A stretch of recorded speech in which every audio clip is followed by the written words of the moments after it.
안녕하세요, 초보강입니다. 오늘 전 고프로 10 구매한 이야기에 대해 말씀드리려고 합니다. 보시기 전에 좋아요, 구독, 알림 설정해 주시면 감사하겠습니다. 제 채널을 계속 보신 분이라면 아시겠지만 전 기존에 고프로 7을 사용하고 있었습니다. 전 영상용 카메라로 제일 먼저 구매한 게 고프로죠. 참, 고프로 4도 사용을 했었네요. 그러고 보면 고프로 4, 7, 10 해서 2세대씩 건너뛰었네요. 이번에 고프로 10을 구매한 이유는 너무나 간단합니다. 고프로 7이 고장나 고프로를 사용할 수 없어 이번에 새로 고프로 10이 출시되자마자 구매를 하게 되었습니다. 벌써 2달이 지났는데 이제야 구매기와 언박싱을 올리게 되네요. 구매에 도움이 되는 영상이 되었으면 좋겠습니다. 전 DJI 포켓 2를 가지고 있습니다. 그럼 왜 고프로 10을 구매했지 하시는 분이 계실 것 같습니다. 가장 중요한 것은 배터리의 교환 여부가 가장 큽니다. 고프로는 급한 대로 배터리를 챙겨두면 배터리를 갈아가면서 촬영이 가능하지만 포켓2는 그게 안 되죠. 아무튼 제가 고프로 10에 한정한 게 아닌 고프로와 같은 액션 카메라의 필요성에 대해 말씀드려 보려고 합니다. 또한 고프로 7을 사용했던 입장에서 고프로 10을 보고 느꼈던 생각에 대해서도 함께 말씀드리겠습니다. 언박싱은 많은 분이 하셔서 따로 하지 않겠습니다. 처음 받았을 때 고프로 7과 크기 비교만 잠깐 해봤는데 생각보다 좀 더 크네요. 컵 속에 넣는 건 좀 힘들 것 같습니다. 또한 고프로 7에 비해 배터리 넣는 부분을 여는 게 상당히 힘들었습니다. 고프로는 초기 액션 카메라의 시작을 알리는 큰 역할을 했습니다. 특히 초창기부터 극한의 액티비티한 촬영에선 고프로 말고는 대안이 없었습니다. 물론 현재는 그런 상황 외에도 많은 경우에서 쉽고 편리하게 사용 가능한 기기가 되었습니다. 간단한 촬영부터 장시간 촬영의 경우에도 고프로는 그 역할을 다합니다. 특히나 애지중지하게 되는 DSLR이나 미러리스 카메라와는 달리 가방 한 구석에 대충 처박아 두었다 쓱 꺼내서 막 굴리면서 촬영하기엔 이만한 대안이 없는 게 사실입니다. 제 고프로 4도 미국 서부 여행에서 그 역할을 정말 톡톡히 했고 고프로 7은 유튜브를 하면서 정말 큰 역할을 했었죠. 현재 고프로 10은 고프로 7에 비해 크기가 커졌지만 여전히 작은 크기라 일상생활 촬영하기에 아주 좋습니다. 여기저기 놔두고 연출 촬영을 할 수도 있고 관찰 촬영을 하는데도 아주 좋죠. 또한 이런 경우에도 고프로는 아주 유용하죠. 이렇게 비가 올 때 고프로 들고 다닐 수 있다는 게 정말 큰 강점이라고 생각합니다. 다른 카메라로는 도저히 할 수 없죠. 제가 포켓2를 가지고 있지만 포켓2는 감히 비 오는 날 사용하는 게 꺼려집니다. 물론 그 외에 풀프레임 카메라도 마찬가지입니다. 아무리 실링 처리가 되어 있다고 하지만 그래도 이거 불안한 마음은 어쩔 수 없죠.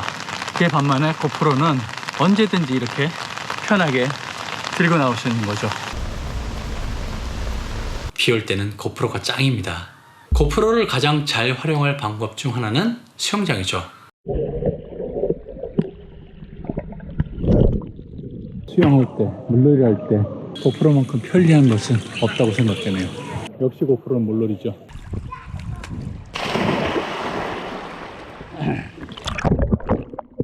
물에서 촬영하는 고프로는 최고로 유용합니다. 고프로 10을 받고 한 2달여 가지고 다니다 보니 고프로 7보다 가장 인상적인 것은 한 3가지를 꼽을 수 있겠습니다. 먼저 외관으로 보이는 그립 연결하는 부분이 내장되어 있다는 것입니다. 이거 정말 편하더군요. 처음엔 딱 고정된 형태가 아니라 좀 불편하다는 생각도 했는데 사용할수록 편리합니다. 그리고 자동 수평 조절은 정말 제가 필요한 기능입니다. 어깨 부분에 고정하고 다닐 경우가 많은데 이렇게 촬영하면 수평이 안 맞을 경우가 많아서 늘 신경을 써서 봐야 했습니다. 한데 이제 일정 각도까지는 신경 안 써도 자동으로 조정해주니 정말 편하더군요. 또 한 가지는 타임오프 기능입니다. 이게 고프로 8부터 있던 것으로 아는데 정말 좋더군요. 타임오프 중 화면 터치를 한번 하면 순간 정상 촬영이 진행되고 다시 터치하면 타임오프로 돌아가는데 정말 유용하게 사용할 수 있더군요. 사실 요즘은 액션캠이 많이 나와 있죠. DJI에서도 이번에 새로운 제품이 나왔고 인스타360에서도 1R과 더욱 작은 고투가 있었죠. 하지만 전 이 고프로 10을 선택했습니다. 딱히 다른 이유는 없습니다. 기존에 사용했던 것에 익숙함 때문이 가장 컸습니다. 그리고 제가 구매하려고 하는 시점에서 이게 가장 신제품이었습니다. 대부분의 경우 새롭게 나온 제품이 가장 좋은 품질을 보이기에 선택을 했습니다. 하지만 고프로 10에는 마음에 들지 않는 점도 있습니다. 크게 두 가지를 들 수 있을 것 같은데, 첫 번째가 크기가 커진 것입니다. 덕택의 기존에 가지고 있던 K3를 전혀 사용하지 못하게 되어 아쉽네요. 그리고 큰 크기만큼 촬영할 때 좀 더 제약이 있는 것은 어쩔 수 없습니다. 다른 한 가지는 여전한 야간 화질입니다. 고프로는 예전부터 야간 화질이 아주 엉망입니다. 이미지 안정화 기능 때문에 발생하는 문제로 어두운 실내로 들어가도 쉽게 보이는데 광원이 막 번지는 현상이 정말 심합니다. 예전보다 좋아졌다고 하지만 여전히 엉망이죠. 오히려 안정화 기능이 없었던 고프로 4 영상이 야간엔 더 좋더군요. 물론 흔들림 때문에 어질어질하지만 그렇게 보기에 불편하지 않습니다.